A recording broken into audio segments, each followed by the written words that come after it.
హైదరాబాద్లోని హోటల్స్లో task force అధికారులు తనిఖీలు చేపట్టారు.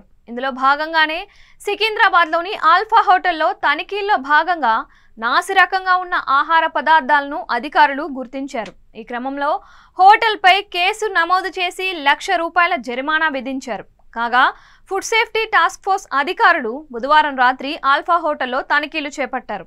ఈ సందర్భంగా అపరిశుభ్రత, నాసిరకం ఆహార పదార్థాలను వాడుతున్నట్లు గుర్తించారు. కిచెన్లో దారుణ పరిస్థితులను వెలుగులోకి తెచ్చారు. అలాగే పాడైపోయిన మటన్తో బిర్యానీ తయారు చేస్తున్నట్లు తనిఖీల్లో గుర్తించారు. ఇక తయారు చేసిన ఫుడ్ను ఫ్రిడ్జ్లో పెట్టి కస్టమర్లకు అందిస్తున్నట్లు తెలిపారు.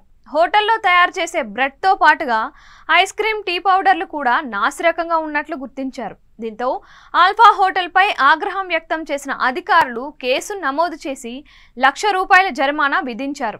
మరోవైపు సికింద్రాబాద్లోని సందర్శిని హోటల్లో కూడా అధికారులు తనిఖీలు చేపట్టారు. ఈ సందర్భంగా ఎక్స్పైరీ అయిన నూడిల్ ప్యాకెట్స్, అపరిశుభ్రంగా ఉన్న పదార్థాలను గుర్తించారు. అలాగే రాజ్ బార్ అండ్ రెస్టారెంట్లో సోదాలు చేయగా అక్కడి కిచెన్లో దారుణ పరిస్థితులను గుర్తించారు.